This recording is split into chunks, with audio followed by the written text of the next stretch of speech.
आपके भीतर बैठे प्रभु को मेरा प्रणाम स्वीकार करें। मेरे प्रिय आत्मन, एक शहर में एक युवक रहता था, विराट नाम का युवक। बड़ा ही क्रूर स्वभाव का युवक था, सबके प्रति ईर्ष्या का भाव रखता था और उसके क्रूर स्वभाव से सभी लोग दूर रहते थे। एक समय की बात है, वो किसी अपने मित्र से मिलने के लिए जा रहा था। पैदल की यात्रा थी और उसने अपने हाथ में लालटेन ली और यात्रा करने लगा। 5 मिनट की दूरी ही थी। 5 मिनट के बाद ही उसको पता लगा कि उसके लालटेन से 2 युवक उसके पीछे चले आ रहे हैं। उसे बड़ा गुस्सा आया। बड़ा क्रूर स्वभाव का था, बड़ा लालची था, बड़ा कंजूस था, ईर्ष्या रखने वाला सबके प्रति। उसको बड़ा गुस्सा आया। अरे, वो जो दोनों युवक थे उनके पास कुछ भी नहीं था और सोच रहे थे चलो इतना अंधेरा है, इस लालटेन की रोशनी से हम अपनी यात्रा को पार कर सकते हैं। अब जैसे ही विराट ने ये देखा, अरे ये लोग कितने बेकार हैं, मेरे पीछे पीछे आ रहे हैं, मेरी लालटेन और फायदा ये उठा रहे हैं। और जैसे ये देखा, विराट भागने लगा, जोर जोर से भागने लगा और जैसे ही उसके कदम जोर जोर से बढ़ने लगे तो वो युवक भी बेचारे अपने कदमों को फास्ट बढ़ाने लगे कि चलो इस रोशनी के साथ साथ हमारी यात्रा पार हो जाएगी, वरना इतना अंधेरा है, कैसे पता चलेगा रास्ता कहाँ जाना है कहाँ नहीं जाना है। अब विराट को बड़ा गुस्सा आया, इतना गुस्सा आया, उसने कहा विराट ने कि तुम कैसे लोग हो, मेरी लालटेन है, मेरी लालटेन रोशनी दे रही है, मैंने अपने हाथ में पकड़ा हुआ है, मेरा हाथ थक रहा है, लेकिन फायदा तुम दोनों उठा रहे हो। तो दोनों यात्री ने कहा, अरे अगर हम तेरी रोशनी से अपनी यात्रा कर रहे हैं तो इसमें तुम्हें क्या हानि पहुंच रही है। उस विराट को बड़ा गुस्सा आया, बड़ा लालची था।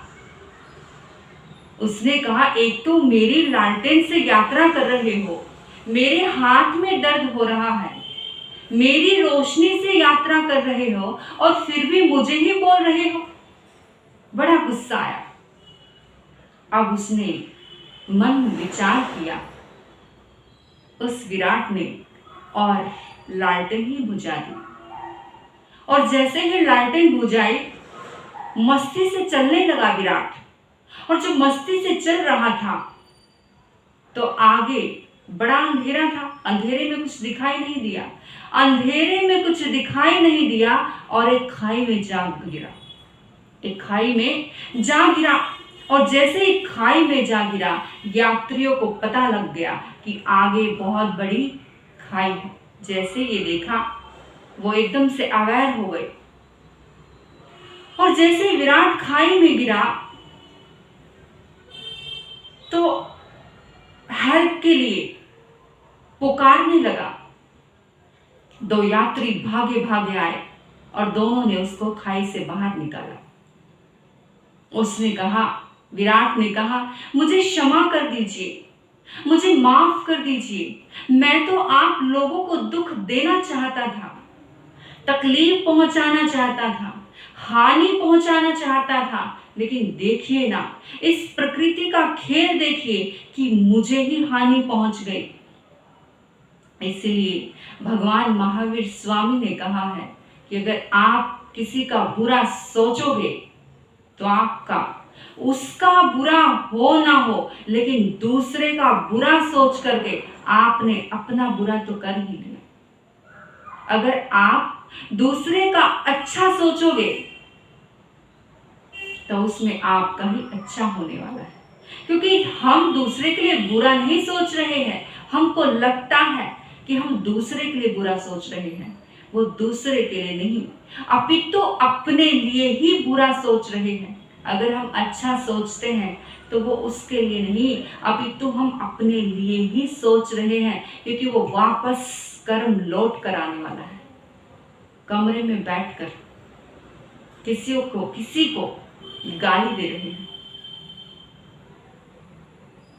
उसको नहीं दे रहे, खुद को दे रहे हैं, क्योंकि वही वाइब्रेशंस आपके पास लौट करके आने वाली है।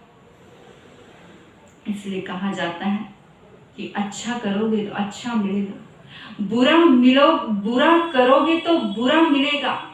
जब तुम दूसरों के लिए बुरा सोच लेते हो, उसी वक्त आपका बुरा हो जाता है।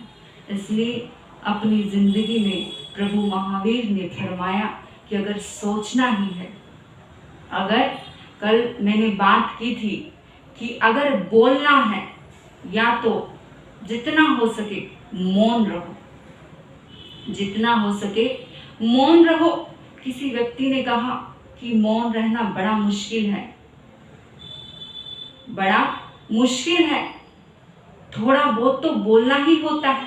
तो उनके लिए कहा जाता है कि जितना हो सके मौन रहो, और अगर आप बोलना चाहते हो तो अच्छा बोलो, अगर आप सोचना चाहते हो तो अच्छा सोचो, क्योंकि वो वाइब्रेशंस, वो कर्म आपके पास लौट करके आने ही वाला है।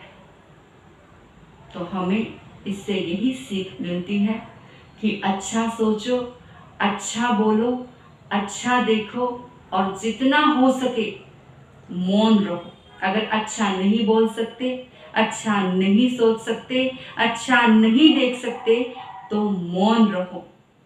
इतने मौन और शांति से आपने मुझे सुना, मैं आपकी बहुत आभारी हूँ। अंत में आपके भीतर बैठे प्रभु को प्रणाम करती हूँ। हे